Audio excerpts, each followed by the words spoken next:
everybody. It's time to get started. Welcome to another episode of Inside D2Football. I'm Brandon Meisner, along with Matt Witwicky, Justin Polizzi, and Tony Nicolette.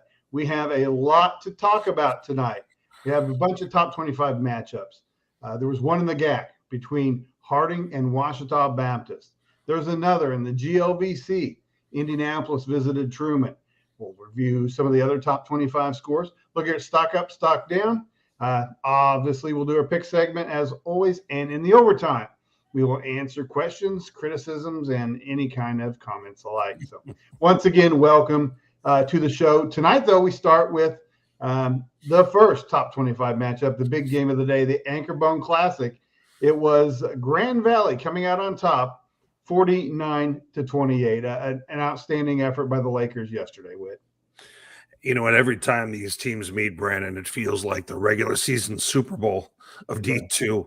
And, you see right here, obviously, a lot of excitement in the yard for this one.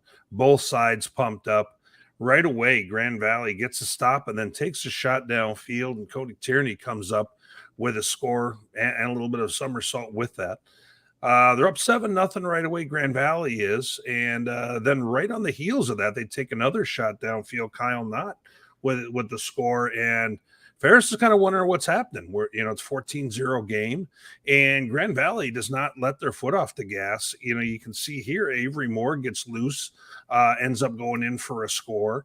And all of a sudden, what do we have going on here? They're up, 35, Goose right away. And then you start to see a little bit building back here with Gulker getting to Thompson for the score, and then Malik hitting Thompson for the score. And the game gets a little bit close. Now all of a sudden we get it down to 35-28. And then, once again, huge play from Avery Moore as he gets loose. They can't tackle him. He just keeps on running. And they get a little distance there, just enough. And obviously come away with a huge win. Anchor Bone Classic. I mean, it doesn't get much bigger than this at our level. And quite the win there for Grand Valley. All right, Tony, really quick before we bring on Coach, what were your thoughts of the game? You were there in attendance. Yeah, definitely was. And, it was awesome to have Chuck be able to come in and witness the game as well, just to see. And one of the comments that he made to me is, look, I'm a GLIAC guy. I'm in these environments all the time and have been going to Grand Valley games for a long time. So I suppose it seems commonplace to us, but he was like, hey, we don't see a lot of this in other parts of the country. So it was really fun to see just what it can be and to see a game and an event like that live up to the hype. As far as the game itself, I think the thing that struck me the most is, having been at both games last year, and we called them Rock Fight Part 1 and Rock Fight Part 2, this one had a little bit more of a roller coaster effect in that it was haymakers instead of just throwing rocks, because, Grand Valley to score 35 points in 17 and a half minutes of gameplay was just, you just don't see that very often when you're talking about two top 5 teams facing each other. And the way Ferris responded after taking that punch speaks to what kind of a championship caliber team that is. And then conversely, after all the momentum was with them really for the better part of 2 quarters, Grand Valley had their response to the punch. And so just to see 2 teams really duking it out like that and have it just be exciting all the way through. And even though it wasn't nip and tuck, maybe like last year's tilts, it was still really exciting to be a part of. Awesome. Of course, one of the best in Division II, one of the best rivalries for sure. Yeah. And right now we're going to bring on the victorious head coach of the Grand Valley State Lakers. That's Scott Wooster. Coach, thank you very much for joining us tonight on Inside D2Football. Yes, thank you, Brandon, and thank you for all you do for D2Football. Been a deuce as a player and as a coach, a great part of my career. So really appreciate what you do and all the guys do for this level of football. Thank you very much. So, Tony kind of touched on it, but he had 16,000 fans in Lovers. It's your first game in the Anchor Bone as the head coach. What were your feelings? How did the atmosphere feel to you? Oh, it's incredible. It doesn't get old. I mean, 15,000 for Colorado State Pueblo in our home opener, 15,000 Family Day Assumption. The number 20 team comes in, number 19 team comes in. And then, 16-5 for this. It just does not get old. Walking down that ramp, coming out of the Hosford, the Damster locker room, down the ramp. They pop that smoke, right? We got the intro music playing, Enter Sandman, and guys go down to the Lover's Leap. It just never gets old. It's awesome. The support, Grand Valley State. We're the show in town, West Michigan's football team, and the students, and just incredible atmosphere week in and week out. Coach, some early impressions in watching this game. It felt like right from the jump, your defensive coordinator, Jim Lewis, was really looking to disrupt Malik Mitchell with some middle pressures with Abe Swanson coming from different spots there in the middle. And then it seemed like you guys were kind of outfoxing Ferris there, which is something we don't see a whole lot of. Is this something that you guys saw maybe in their Montana game where some pressures were getting to him? Or what gave you guys the feeling like this was the way to win this football game? Have you ever met Jim Lewis? I have not. So if you get a chance to meet Jim Lewis, you would understand just aggressive nature, and I've been on the other sideline trying to block that stuff all the way back to our first playoff appearance when I was at Wayne State. He was at St. Cloud State, and played him in the playoffs. And then obviously when he got to Grand Valley State and I was at Wayne State. It's just aggressive nature, and we're aggressive minded people, and the calculated aggressiveness in it to attack whatever structure, whatever they have, whether it's a 6-man protection, 5-man protection, if they're keeping people in, he's going to find a way to disrupt and affect the decision maker, right, and pressure the quarterback, and he's the best to do it. The blitz patterns like you were talking about. The contours that he shows in terms of, the defense of du jour right now in Division II football, the 6-1 front, the extended 4-3, call it the Bearcat, call it Crush, whatever it is. Right. And, from that front, playing the bear front, and then getting into third down and playing some 3 down, just the contours he presents to you, the structure that he presents to you, and then the blitz patterns out of it. It's challenging, and it's it's like I attest back in my old days when I was a high school teacher, coach, and I coached freshman basketball, and I didn't know much about basketball, but we put the full court press on, and maybe you give up a couple early, but just that constant pressure right on that point guard, just up in their face, over time, there's some cumulative effects to that, and you kind of saw that play out yesterday afternoon. So, Coach, you're talking about aggressiveness and pressure.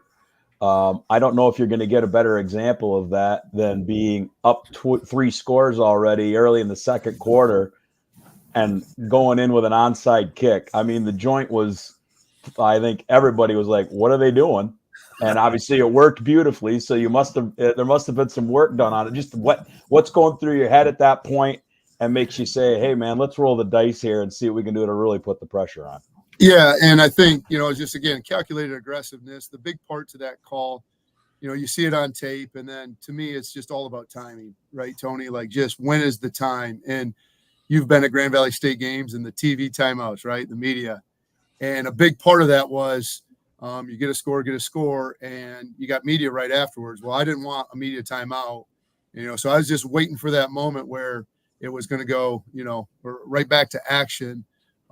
To kind of pop that in there. And Colin Kraylap worked on it, like you said. The work that goes into something like that, our kickoff specialist did an awesome job. And then Stone Smenegi, a guy from right here in Hudsonville, has just been awesome on special teams. And we kind of had it to design and rig to him, and he made a great play.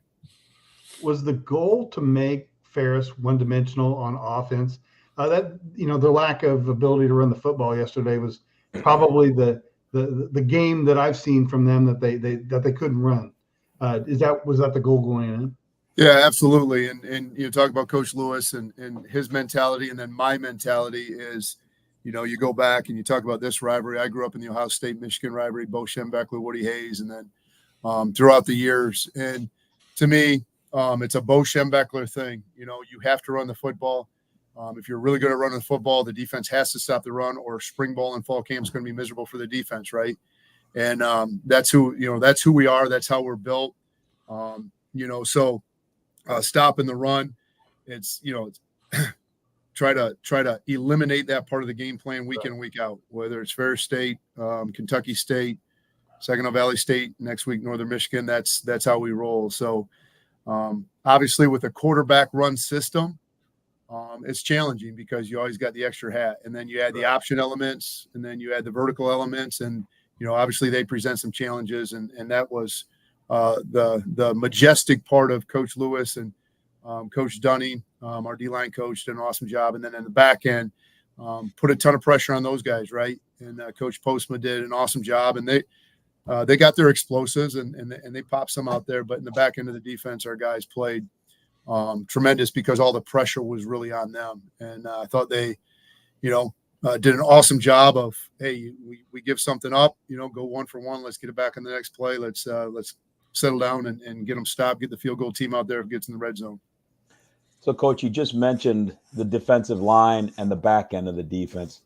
Talk to me a little bit about, talk to us a little bit more about your linebackers. I mean, we all know about Abe Swanson. He's, been All-American a couple of times, but with my having the opportunity to call a couple of the games over the last couple of years, I've seen firsthand.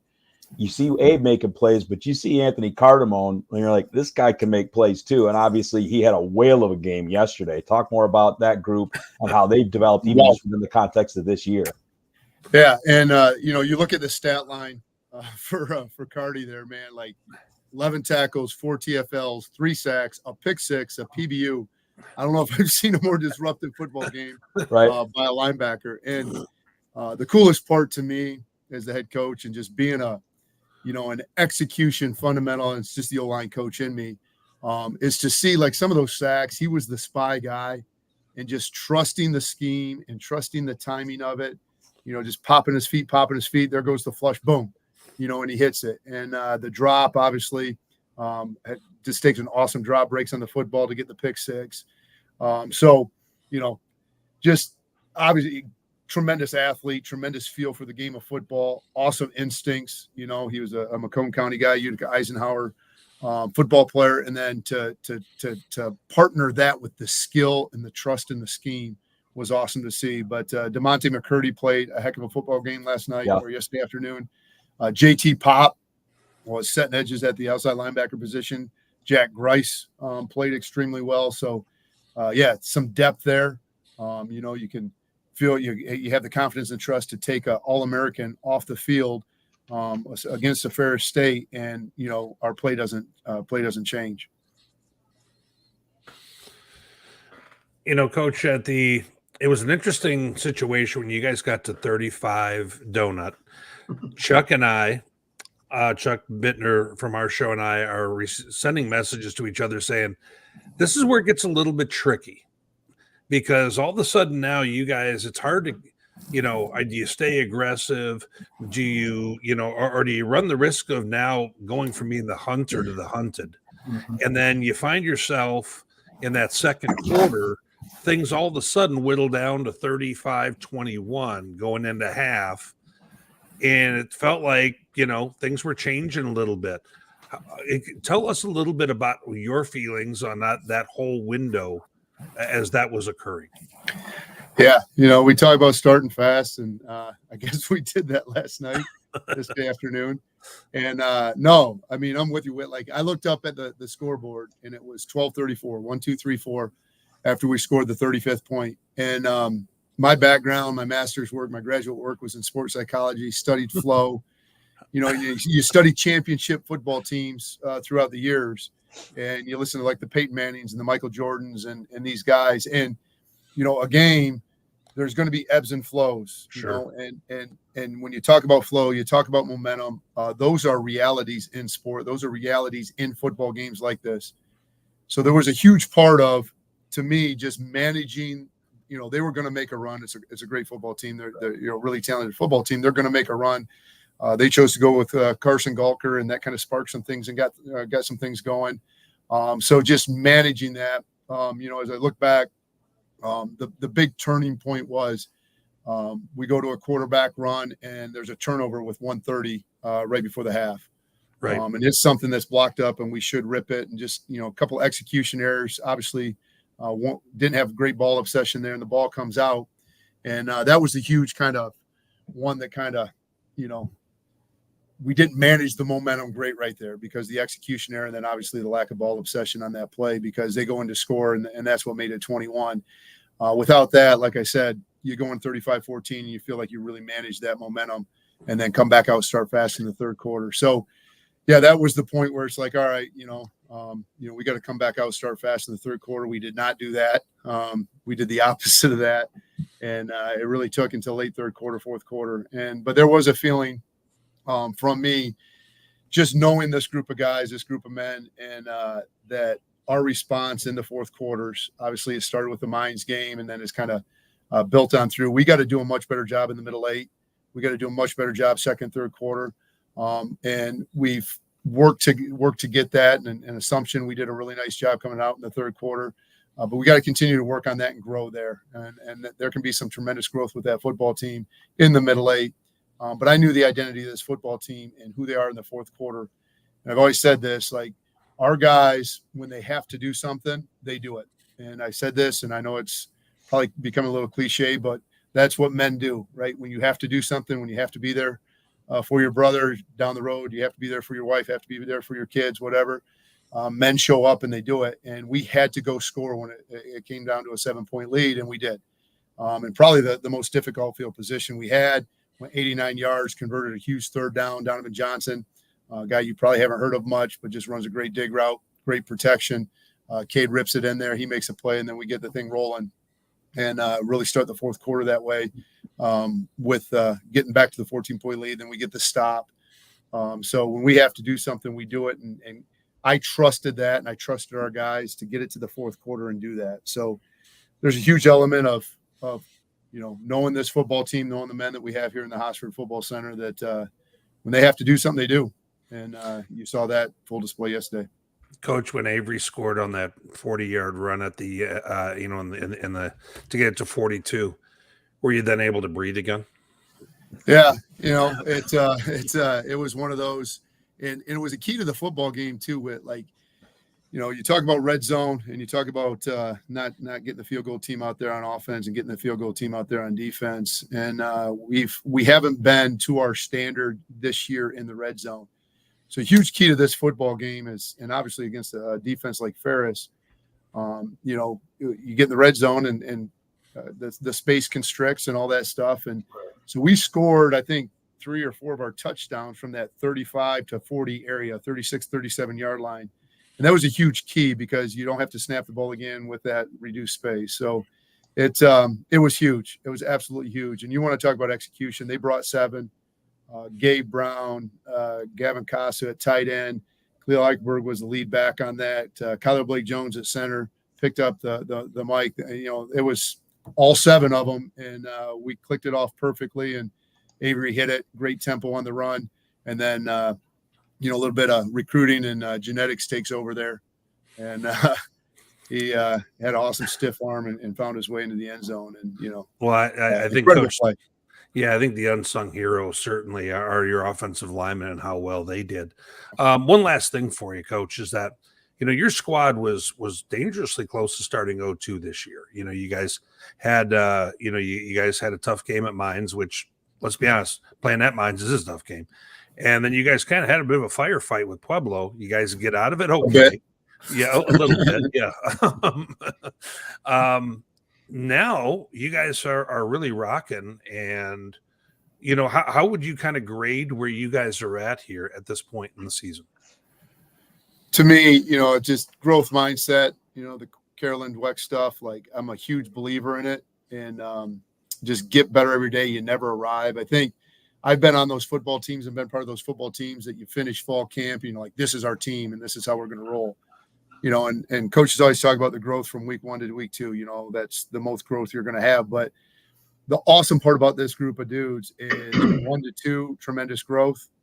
And then we go through, 2 to 3, 3 to 4, we go to the bye week in week 4, week 5, tremendous growth. And then again, tremendous growth into week 7. And we're just looking for that exact same growth into week 8. We're still searching for this complete football game that we haven't quite played yet. And so to me, it's, when you talk about the report card, when you talk about where you're at, I just love the fact that we're growing from week to week. and we're getting better at something every single week. Obviously, it was the fast start, the great fourth quarter, some tremendous synergy. We're scoring in a lot of different ways. We're scoring on offense. We're scoring special teams. We're scoring defensive touchdowns. We got a kick 6 against Kentucky State. We're scoring every which way. Continue the disruption. And so to me, it's just how much more can we grow? If we continue to grow, not if, when we continue to grow to week 8, 9, 10, 11, that's to me, the report card is the continued growth and already how much we've grown since week 1. All right, very good. Well, Scott, thank you very much for joining us. Congratulations on being 1-0 in the Anchorbone Classic. Great week 7 win, Brandon. Thanks, right, Coach. That is Scott Wooster, the head coach at Grand Valley, and the Lakers have rebounded well from the early loss, and they look to be in control of their own destiny the rest of the way. Let's add Justin and bring him back, and let's talk now about Boss's Pizza and Chicken. You guys know by now, we've talked about them a lot. You know they have great offerings for pizza and different kinds of chicken, but they're adding a menu item, and it is called, I think we talked about it last week, but called First and Tenders. So I know on NSIC Weekly with Tom, you guys have talked about it a little bit. So tell me about the First and Tenders. Well, see, what they've done is, Brandon, is they've taken football and mixed it with chicken. That's what they did here. So, yeah, this is they're doing this as kind of a new thing as a business with a ghost kitchen, which means that, they don't actually advertise it on their site. There's a separate site you go to. And then, Justin, there's a ghost in the kitchen. That's how that works.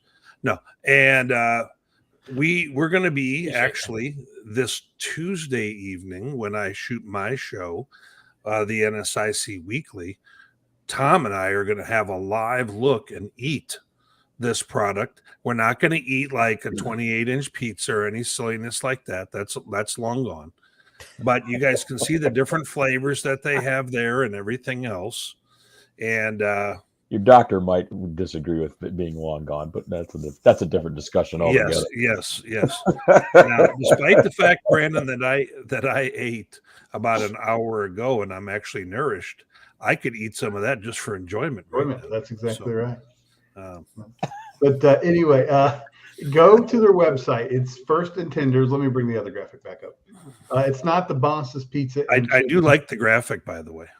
Yes. So again, it's firstandtenders.com. You won't access it from Boss's Pizza. I'm going to be going trick-or-treating with my kids, and I'm going to be dressed up in that outfit, Brandon. All right. The diaper and everything. The number of unholy alliances that have been referenced in the last 5 minutes is just, I don't know, man. Fantastic. So you can't buy this kind of advertising. I guess not. All right. Just a reminder, if you are a business person or want to become one and would like to run a restaurant, Boss's Pizza and Chicken is looking for franchisees. Go to the upper right corner of the website, contact them if that kind of thing interests you. And please let them know that you heard about them from us. But it's a great product. We're very happy to have them aboard. And we would hope that you support them and maybe even become business partners with Boss's Pizza and Chicken. But let's go ahead and transition, folks. And let's look at the top 25 results. Lots of great games, top 25 matchups, as we teased earlier. But tonight, we're going to start this segment with a battle in the GAC, where Harding won 41-10 over Ouachita Baptist, and it was an impressive performance by Harding in this one. Yeah, this was a game, obviously the biggest game of the year in the GAC, and coming on in, both teams up for a big rivalry here. Harding goes kind of against their option here, runs the other way for a score. They did that twice in the football game, both very successfully. First half was otherwise a little bit of a battle of field goals, maybe not their most riveting contest. Yes. And then in the back half of the game, things picked on up here. Harms with the fake and gets the score. From there, Harding goes and kind of it continues getting advancing their lead a little bit, and then you could tell as things went. This was a huge play right here where there's a sack inside their own 5. Harding gets the football and then scores shortly thereafter, and starts to, I mentioned to you earlier in the night, Brandon, that first team to 20 wins this game, and I was right. And Watchdog gets a stop there, but not this time. And so Harding goes ahead and starts to get out and stretch their legs a little bit in this one, on their way to a 41-10 win. And Harding, when you take a look, this is a big rivalry, and it also really sets up some of the things that we're going to be looking at for playoffs going forward. If Harding's undefeated in the GAC, all of a sudden they're probably hosting a playoff game at home and things of that sort. So a whole lot on the line in that game right there. All right, another Super Region 3 matchup. This one in the GLVC. Indianapolis goes on the road and beats Truman State 38-17. Pretty impressive performance by the Greyhounds as well. Yeah, it was, Brandon. And like Whit was talking about, when you start talking about playoff implications and the odds of somebody possibly getting a home game, this had all of that as well, because when you look at the remaining of the GLVC schedule, these are 2 teams that you think are going to be favored the rest of the way. So the winner of this one was going to have certainly the inside track and have, the things set up the way that they wanted to. And so this was a nip-tuck game until the latter part of the second quarter, when you see Indianapolis here getting an 82-yard block field goal return for a touchdown. Truman kind of just never recovered from that, and I think it was a matter of Indianapolis just being more complete the rest of the way in terms of special teams and the way their defense played. The Greyhounds won the turnover battle by 1. Actually got a great interception return late to kind of seal things, set them up for a 2-yard scoring drive, but also just even on field position, they were able to extend a drive with a successful fake punt. And then late in the game too, were able to pin Truman deep inside their own 5 and just kind of squelch any chances of them. Right. Well, that was making a comeback. So despite Truman kind of winning a lot of the statistical battles in this game, they weren't able to close it out. Sorry about that, Tony. We had a glitch. I thought you were done talking, so no worries. Oh, my bad. All right. We had earlier, Matt, you were joking about field goals being boring. Well, everybody prepared to be bored in this one, because West Alabama pulls the upset of West Florida. And if you like offense, you hated this game. It was a 10-6 win for West Alabama, but nonetheless, they get the win. Yeah, guys, this game was, when you come into it and you start looking at it, West Florida comes into this thing undefeated Division II, got a lot of momentum, top 10 ranking, and start the game off with the field goal there. And then West Alabama responds. Next drive, they go down, they score a touchdown, and then it's a bunch of punts there on out.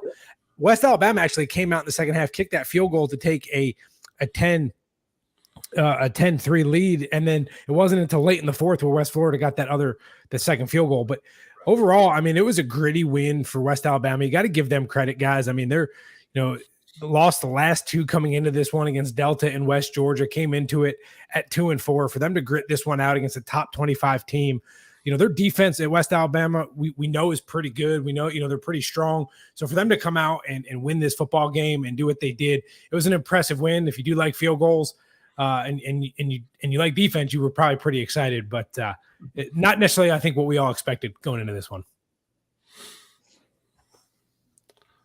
Yeah, and then coach Brandon, to kind of round things out. If we get to the point where I've got a coach, Division II. Yeah, that was the thought. Actually, we wanted to get your thoughts as a coach on that game, but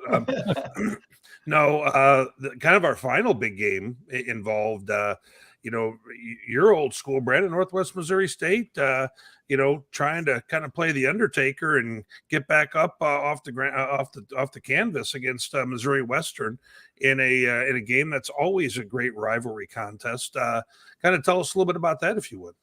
Well, it was, and for the first time ever, or the first time in 20 years, the Bearcats are kind of playing for pride, and it's kind of impressive because that coaching staff has never had to do that. Any member of that coaching staff hasn't had to do that for 20 some years. But Missouri, the 2 teams traded field goals, and then Western got on top with the Reagan Jones sneak. Then Northwest answers as a pass to Tank Young. And then you see there that Trevon Alexander makes a great catch to stay in bounds. So the Bearcats are rolling.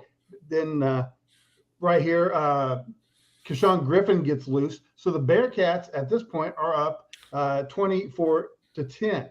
But they're driving, potentially take a 31-10 lead. And Desmond Green steps in front of that pass, takes it back the entire way. We've got a new ball game. It's close once again. So instead of a 3-score lead, it's a 2-score game. Then Amari Eden here finds Travion James in the end zone.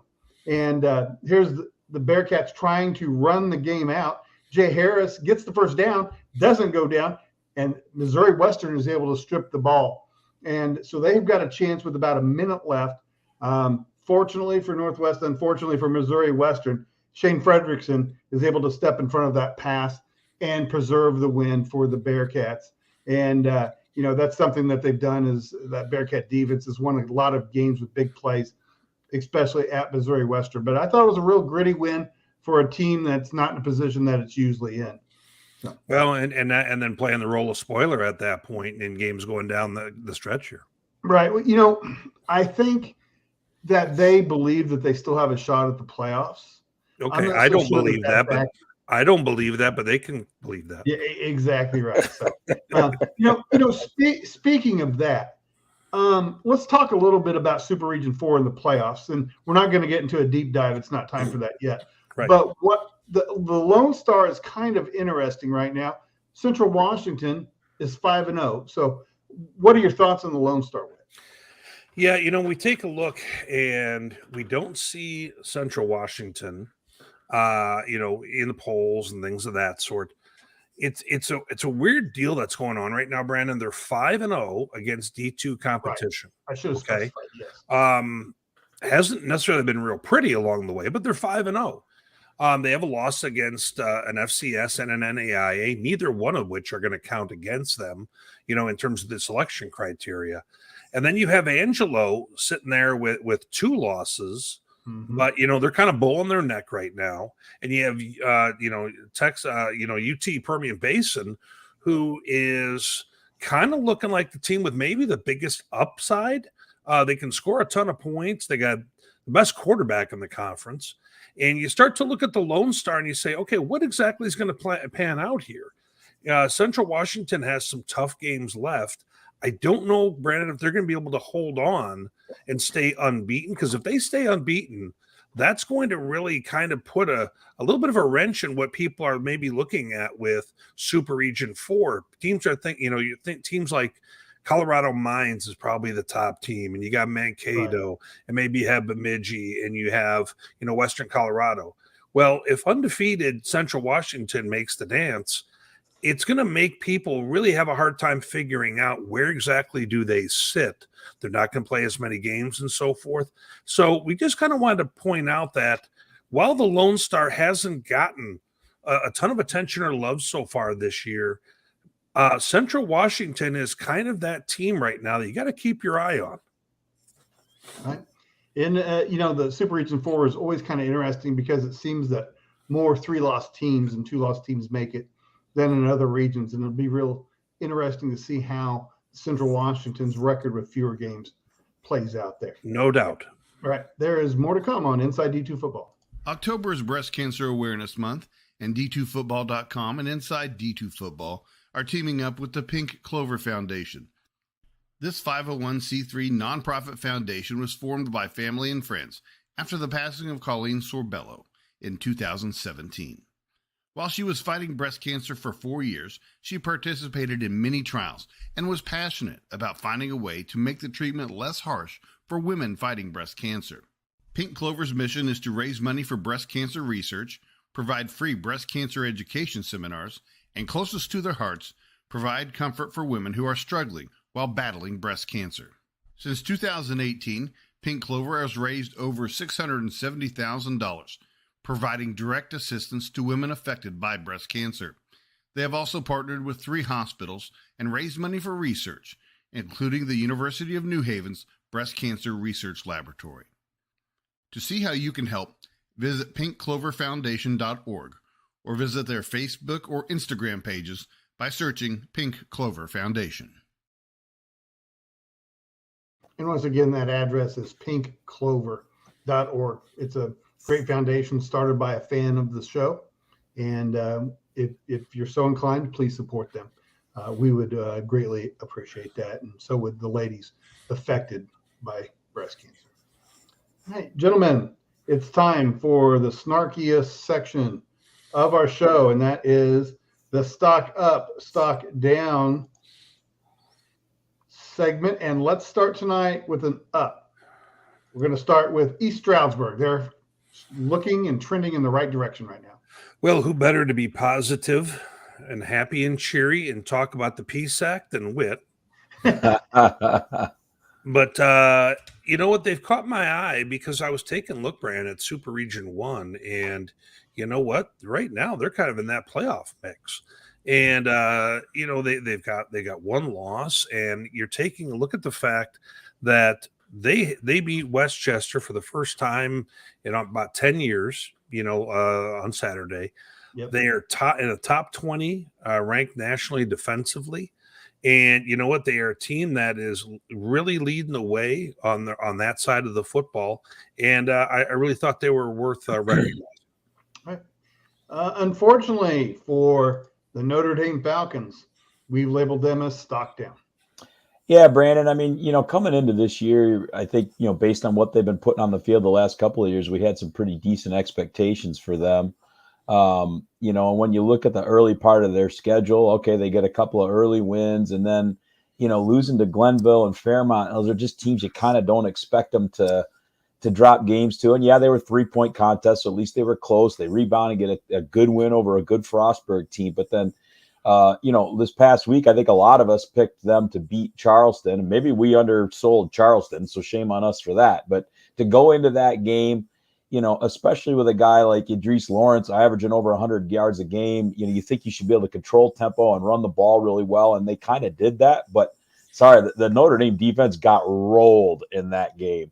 I want to say it was 384 yards rushing or 370 yards rushing by Charleston in that game. Right. So, you know, it's a big game, and they got a chance to get their season on the right track and keep their playoff hopes alive, and their defense just did not show up. So stock down on the Falcons.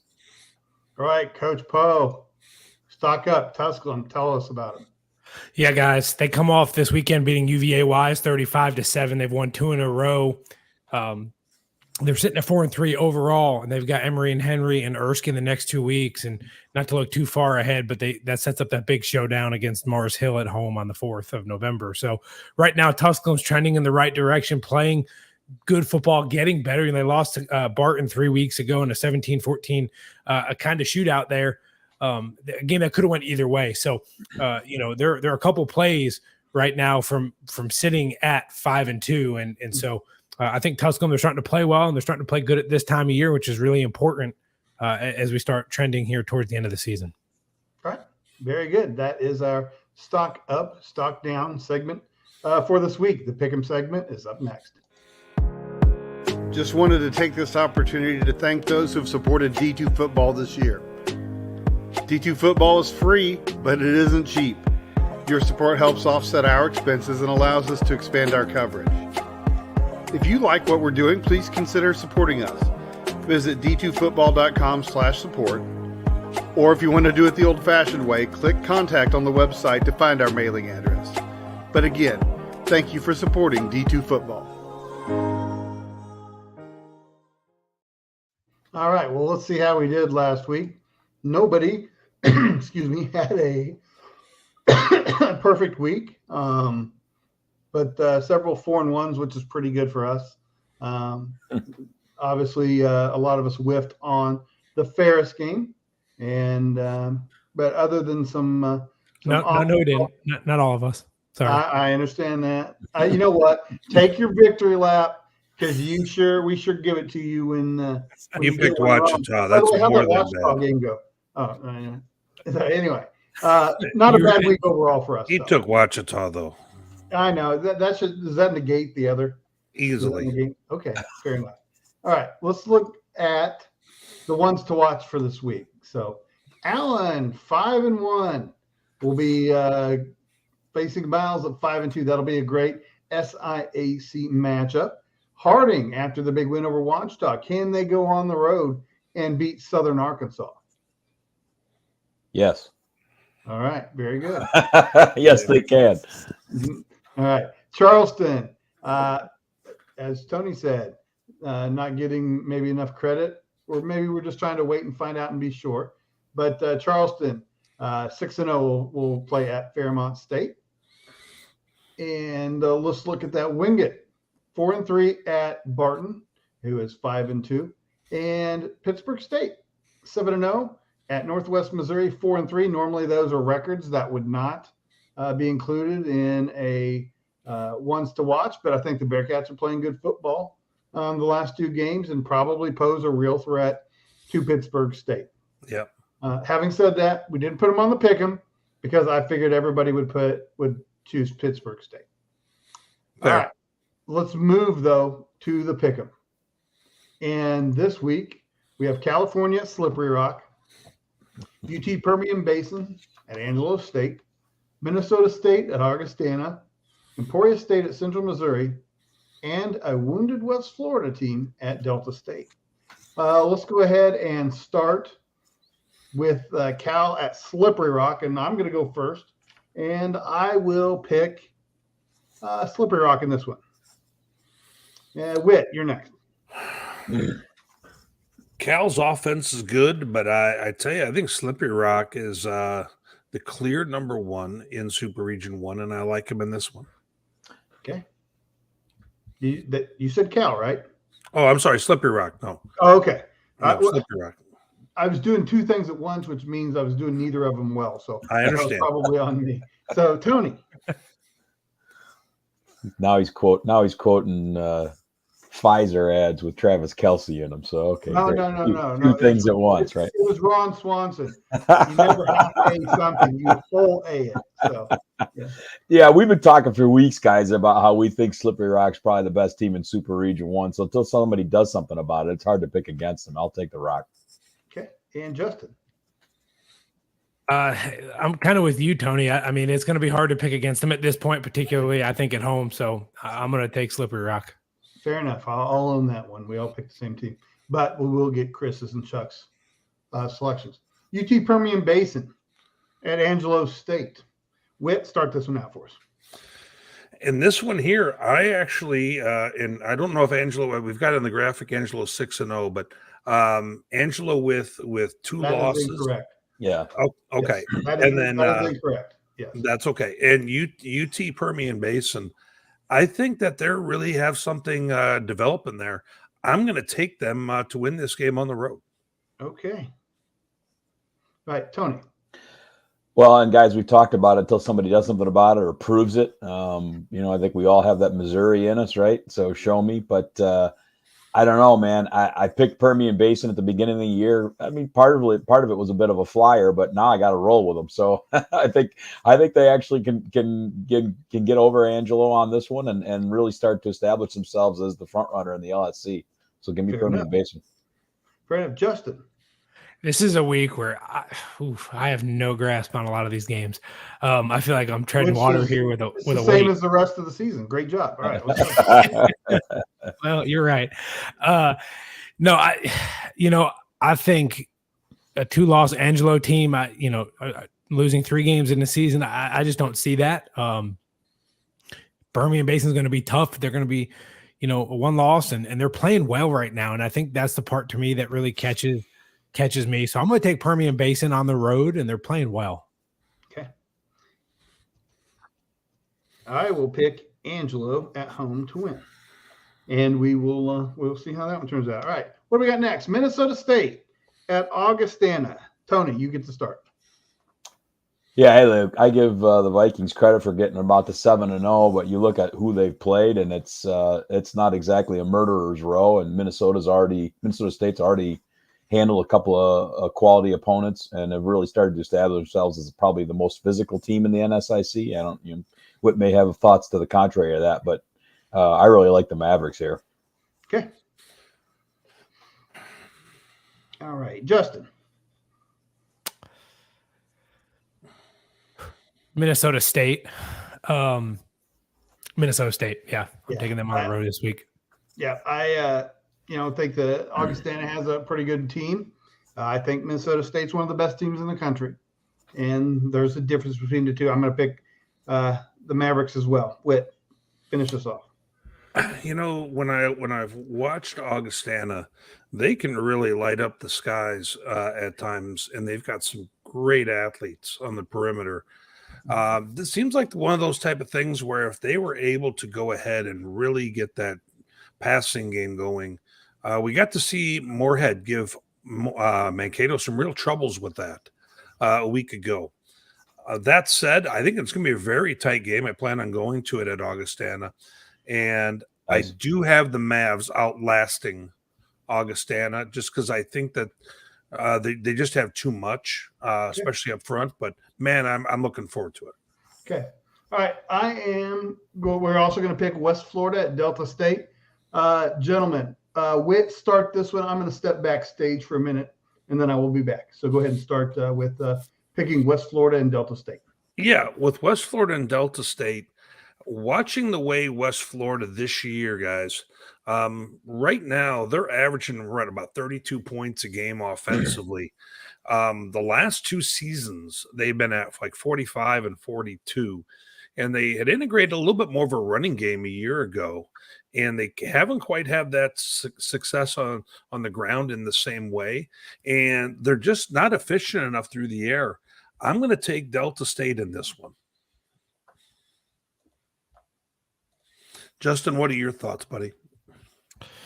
I look at this game, and you make a great point with the offensive production seems to be a little down. Pee Wee Jarrett didn't have a great game this past weekend, and to think West Florida is a 3-loss team, I don't know, but I can tell you that Delta State is playing really, really well right now, and that game being at home is a big game for them. And I think regardless of what West Florida's schedule is, that's going to be a game where I think Coach Cooley and the Statesmen are gonna have a chip on their shoulder. They're gonna be ready to go, and I think they're gonna look to make a statement in this game, and let everybody know that they're now the top dog in the Gulf South, or at least make their case for it. So that being said, and I think the defense right now is playing well, and I think Patrick Shegog he's weathered. He's seen some stuff, and so for all those reasons, I'm taking Delta State at home.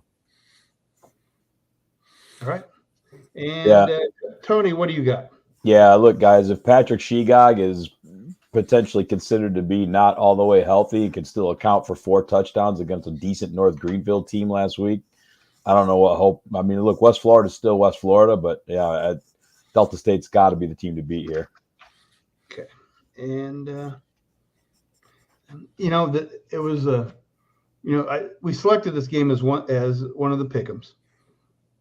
But it was much more interesting a week ago, but we still knew that they had lost to West Alabama, but it's hard to pick them to go on the road. So I'm going to go with Delta State as well. So that is what we were. We'll end with the pick'ems, and we'll get Chris's and Chuck's, and unless they wait to get them to me on Saturday after the games, we'll make sure that they're doing it legit. Maybe we should make them tweet it out.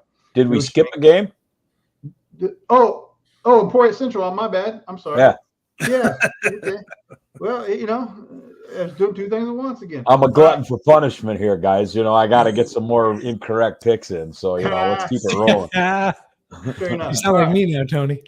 No. Thank you, Tony. So you guys have saved me twice. One before the show even started, and one right now. Emporia State at 5-2 against Central Missouri in a game that could feature 3,000 passes. Let's start. Whit, would you start this one too?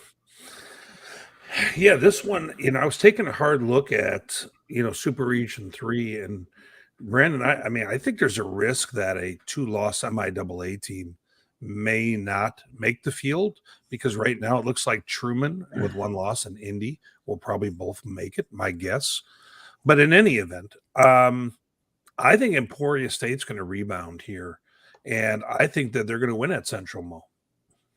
Interesting. All right, Tony. Yeah, I thought that when we had them in the pick 'em a couple weeks ago, and they hosed me. So I'm gonna turn coat and go with the Mules here, Okay. Justin. especially if they wear their killer throwback unis. Yeah. Yeah, I'm going to take Central Missouri at home, guys. I've seen both these teams in person, and the Central Missouri offense is legit and pretty impressive, and I'm going to pick UCM as well. So, all right. Hey, guys, is that officially the end of our pick 'em now? I think so. Okay. Let's just randomly pick a few more games, Brandon. Yeah, sure. Got any wild cards? Might as well to make up for the ones we almost missed. All right. All right. Just a reminder, we'll discontinue the stream on YouTube and then restart it. And I will tweet out and provide the link to the new stream on YouTube. We will go into the overtime segment next, and we'll answer your questions, criticisms, comments, and just have a good time. I'll stay on as late as anybody wants to, as long as we're still getting good questions and or comments. Remember, we ask you every week to like this video, share it, please. Subscribe to the channel. Follow us on social media. On Twitter, we are at D2Football, and we're just like a small handful away from 25,000. That would be pretty awesome. Then we're at facebook.com/D2Football. And during the week, our columnists and podcasters break down the teams and races. They're right here. In fact, we have 3 podcasters with us right here. It only makes sense that they're also members of Inside D2Football. So on game days, you can check out our scoreboard. You can sort by top 25, by conference, by super region, or for people who are interested in the country as a whole. The super region aspect will become much more important as we near the playoffs. And you want to compare scores and see how possible playoff opponents did, or the team you're trying to compete for a playoff spot with did. So also want to thank Wood TV, K8 Sports, KTVO, which I was excited to have them on here. That's the station that I watched growing up, and so it's kind of fun to have them as part of this show. KQTV, Flow Sports, and HBCU Premier Sports, and more. And once again, reminder, if you would like, you can visit pinkclover.org as this is Breast Cancer Month, and you can support the ladies there. That will do it for the regular segment of Inside D2 Football. And we will be right back. It might take us a minute to select some questions, but we'll be right back after that, and we will start the overtime ASAP.